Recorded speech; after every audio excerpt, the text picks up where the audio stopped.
जैसा कि last episode में हमने देखा, लुयंग डेविल लेविस के अंदर आ गया था जहां उसकी फाइट डेविल चीफ से हो गई थी, जिसने 3000 बिल और डेविल फॉर्मेशन का यूज करते हुए लुयंग पर हमला कर दिया था, जिसकी वजह से वहां पर उनकी फाइट शुरू हो गई थी, जिसमें लुयंग डेविल चीफ के डिसेबल्स को बहुत ही बुरी तरह से खत्म किया जा रहा था। और थोड़ी देर उन लोगों से फाइट करने के बाद लुयंग डेविल चीफ को भी खत्म कर देता है, जिसके बाद वो वहाँ से डीमन फेरी के साथ असुरेबिस के अंदर चला जाता है। और यही से नेक्स्ट एपिसोड की शुरुआत होती है और हम देखते हैं कि लुयंग और डीमन फेरी इमोर्टल टॉम की ओर जा रहे होते हैं। और थोड़ी देर सफर करने के बाद वो लोग वहाँ पर पहुँच भी जाते हैं, जहाँ पर आने के बाद डीमन फेरी उसको बताती है अगर कुछ दिनों पहले यहाँ पर एक आर्ट क्विक नहीं आया होता तो फिर इमोर्टल टॉम किसी को भी नहीं मिल पाती। फिर अब लुयंग उस टॉम को देखते हुए कहता है ये रेलिक बहुत ही ज्यादा सुंदर है और ये देखने में बिल्कुल डिवाइन मेंशन की तरह लग रहा है, ये बिल्कुल भी किसी टॉम के जैसा नहीं लग रहा है। और ये कहने के बाद वो दोनों ही उस टॉम के पास चले जाते हैं और तभी वहाँ पर लुयंग को भी एहसास हो जाता है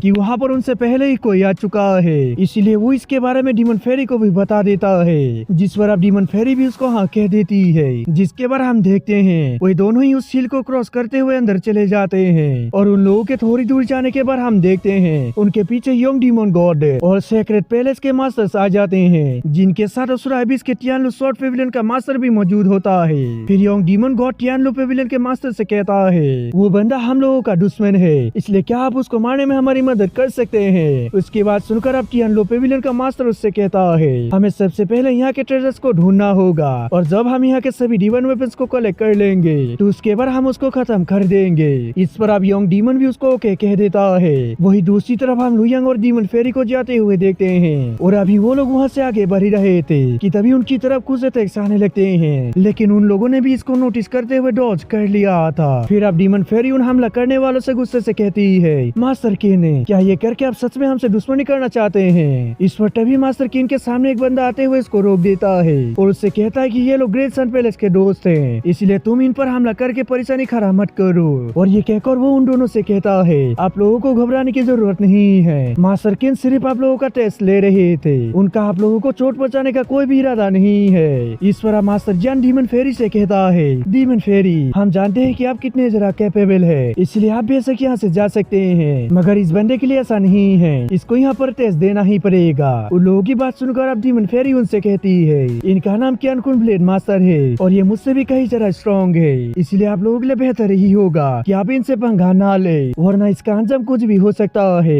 उसके बाद सुनकर अब मास्टर जान उससे कहता है बेशक आप बहुत ज्यादा स्ट्रॉन्ग है, लेकिन हम इस बंदे के बारे में नहीं जानते हैं, इसलिए ये हमारे लिए कुछ भी नहीं है। इस पर अब मास्टर किन भी कहता है अगर ये बंदा मेरे स्वॉर्ड के 4 मूव्स को संभाल लेगा तो फिर ये यहाँ से जा सकता है। उन दोनों की बात सुनकर अब बिलोड हॉल का चीफ लुयंग और डीमन फेरी से कहता है ये दोनों थोड़ा सा सनकी है, इसलिए इनके बदले मैं आप दोनों से माफी मांगता हूँ। उसके बाद सुनकर अब लुयंग उससे कहता है कोई बात नहीं, वैसे भी ये हमला बहुत ही ज्यादा कमजोर था जिससे कि मुझे कुछ भी फर्क नहीं पड़ता है। और ये कहकर वो दोनों ही वहाँ से चले जाते हैं। और लुयंग की ये बात सुनकर मास्टर किन लुयंग पर बहुत ज्यादा गुस्सा करने लगता है, जिस पर मास्टर जियान भी कहता है कि सच में ये लड़का तो कुछ ज्यादा ही शोभ करता है, लगता है कि ये हमसे मार खाना चाहता है। इस पर बिलोड हॉल का चीफ उन दोनों को शांत कर देता है और कहता है कि वो लड़का शायद से एक फ्री कल्टीवेटर है और साथ ही साथ वो बहुत ही यंग भी है, इसीलिए उसके लिए शोभ करना नॉर्मल है। जिसके बाद सीन चेंज होता है और हम इन दोनों को जाते हुए देखते हैं, जहाँ पर अब लुयंग डीमन फेरी से पूछता है कि वो स्वॉर्ड वाला बंदा कौन था। इस पर वो बताती है कि उसका नाम जियान लू है और वो बिलोड हॉल का एक मेंबर है। वो बंदा असुरा एबिस के अंदर टॉप के लिस्ट में आता है और मास्टर किन भी उस लिस्ट में आता है। ये दोनों ही बंदे मास्टर लेवल के पीक स्टेज के वॉरियर से कहीं ज्यादा स्ट्रॉन्ग है, जिसकी वजह से ये दोनों ही अकेले 2 पीक मास्टर्स को हरा सकते हैं। उसकी ये बात सुनकर अब लुयंग कहने लगता है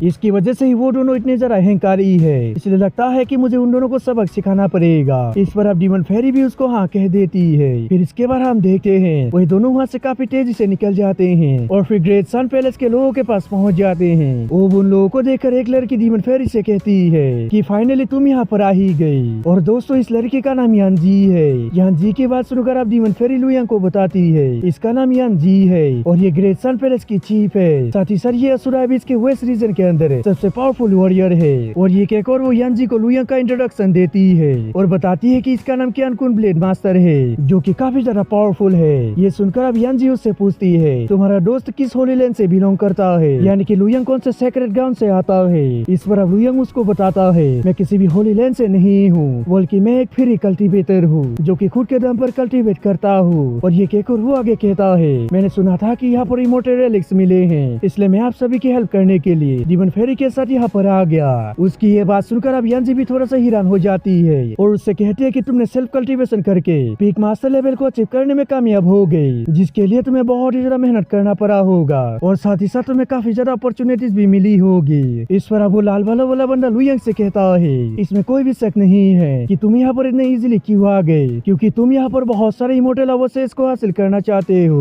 उसके बाद सुनकर अब डीमन फेरी उससे कहती है, तुम्हारा भी यहाँ पर आने का रीजन बिल्कुल सेम है, तुम भी यहाँ पर ज्यादा से ज्यादा अवशेष को हासिल करना चाहते हो, इसलिए ज्यादा बकवास ना करो। और वैसे भी क्यान कुन ब्लेड मास्टर मुझसे भी कहीं ज्यादा स्ट्रॉन्ग है, इसलिए ये ज्यादा से ज्यादा टॉम्स को एक्सप्लोर करने में हमारी मदद कर सकते हैं। डीमन फेरी की ये बात सुनकर अब वो लाल वाला बंदा उससे कहता है, ये बंदा हमारी मदद कर सकता है, लेकिन टॉम के अंदर मौजूद है सभी चीजें हमारे ग्रेट सन पैलेस की है, मगर हमारी मदद करने के लिए डीमन फेरी तुम्हें जितना हिस्सा मिलना चाहिए वो हम तुम्हें दे देंगे, लेकिन क्यान कुन ब्लेड मास्टर को हम कुछ भी नहीं देंगे, चाहे तो तुम अपने हिस्से में से उसको थोड़ा सा दे सकती हो। उसके बाद सुनकर अब लुयंग को भी थोड़ा सा गुस्सा आता है, लेकिन फिर भी वो कुछ भी नहीं कहता है। तभी डीमन फेरी उन लोगों से कहती है, क्यान कुन ब्लेड मास्टर के हेल्प से हम कहीं सारे इमोर्टल टॉम्स को दुगनी तेजी से एक्सप्लोर कर सकते हैं, और उन सभी टॉम्स में मिले हुए 50% सामान तुम लोगों के ग्रेट सन पैलेस का होगा और बाकी बचे 50% हम दोनों का होगा, इसीलिए इसमें तुम लोगों का क्या ख्याल है। इस पर अब लाल वाला बंदा उसको मना करते हुए कहता है,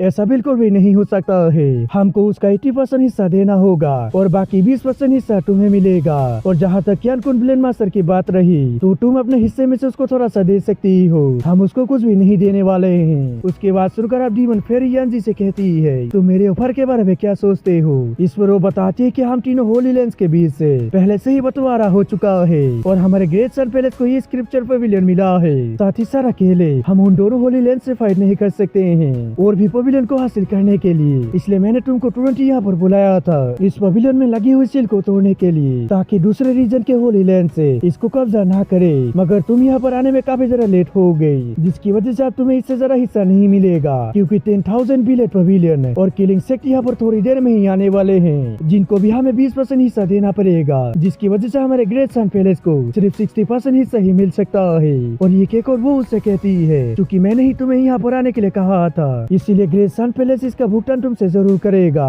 और इसी के साथ ही तुमने हमारी मदद करने के लिए क्यान कुन ब्लेड मास्टर को भी अपने साथ ले आई, इसलिए तुम ही इसका डिसाइड करो कि हम उसको कितना ज्यादा भुगतान करें। इस पर वो कहती है कि लेकिन क्यान कुन ब्लेड मास्टर मुझसे भी कहीं ज्यादा स्ट्रॉन्ग है, इसलिए मेरा 20% हिस्सा भी उसके लिए वर्थ इट नहीं रहेगा, उसके लिए ये बहुत ज्यादा कम है। उसके बाद सुनकर अब यान्जी लुयंग को देखते हुए डीमन फेरी से कहती है, हम दोनों एक दूसरे से फाइट के दौरान मिले थे और मैं उस समय भी वेस्ट रीजन की टॉप की वॉरियर थी, लेकिन फिर भी तुमने मुझे वहाँ पर हरा दिया था और साथ ही साथ तुम्हारी पावर से हेवनली गॉड से वो थोड़ा सा ही कम है, लेकिन फिर भी तुम कह रहे हो कि ये बंदा तुमसे भी कहीं ज्यादा स्ट्रॉन्ग है, आखिर ऐसा क्यों। जिस पर वो लाल वाला बंदा डीमन फेरी से कहता है, मुझे लगता है कि तुम इसके बारे में कुछ ज्यादा ही फेंक रहे हो ताकि इससे तुम दोनों को ज्यादा से ज्यादा लाभ हो, पर हालांकि तुम दोनों को उतना ही हिस्सा मिल रहा है जितना कि 10,000 बिलेट पवेलियन है और किलिंग सेक्ट को टोटल ही मिल रहा है, तो इसलिए क्या ये तुम्हारे लिए काफी नहीं है या फिर तुम लोग कुछ ज्यादा ही लालची हो। उसके बाद सुनकर अब लुयंग को भी गुस्सा आ जाता है, इसलिए वो उन लोगों से कहने लगता है, क्योंकि यहाँ पर सील लगी हुई है और ये पैलेस किसी से भी बिलोंग नहीं करता है, इसीलिए ग्रेट सन पैलेस को इसको अपना कहने का कोई भी हक नहीं है। लुयंग की ये बात सुनकर लाल वाला बंदा गुस्से से उससे कहता है, आखिर तुम्हारे कहने का मतलब क्या है, क्या तुम हमसे इस स्क्रिप्चर पवेलियन को लेना चाहते हो।